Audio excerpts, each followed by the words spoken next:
A lot of disturbing details in the court documents. Leniyah Butler lays it all out. And throughout the police interview, court documents say Butler showed no remorse. Tonight, a sex worker advocate is calling this shocking and tragic.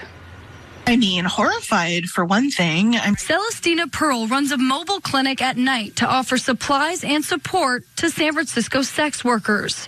Pearl says she knows most of them by name, but did not know Leniyah Butler, the woman who has admitted to shooting and killing a man in San Francisco's Crissy Field back on November 12th. In a 7-page federal detention memo, Butler says she was working as a sex worker when she got into the victim's car so he could go to an ATM. The man drove them to Crissy Field, about 20 minutes away, and demanded a refund after Butler told him she was transsexual. Butler is quoted saying, "There's no money back. I was never giving the money back to him." Then an argument ensued. Butler admits to shooting the man in the head using a gun she kept in her purse. Court documents quote Butler saying, "He didn't think I was strapped. He probably was going to try to fight me." Butler left the victim's body at Crissy Field and drove off in his car. Pearl explained to me what Butler was most likely up against on the streets, especially being transgender. I'm sure she was facing so much violence and so much threat of violence, and probably every day just living in fear that she could be the next one murdered. How common is it for a sex worker to be armed? I would say most have some kind of protection.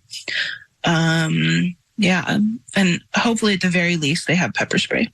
According to court documents, Butler's mom told her to get rid of evidence, so she threw away the victim's backpack and the bloody clothes she was wearing. Investigators say Butler also wiped down the victim's car for fingerprints and DNA. Butler said she gave the gun to another person, saying there is, quote, a body on it. Butler was arrested on November 20th. The FBI said she tried to run by jumping out of a second-story window.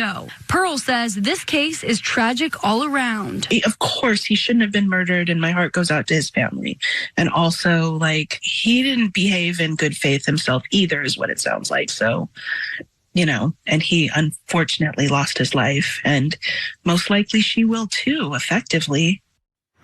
Court documents cited the defendant's violent criminal record, including spraying bear mace at a crowded venue just 6 months ago. She also has previous convictions for attempting to evade an arrest.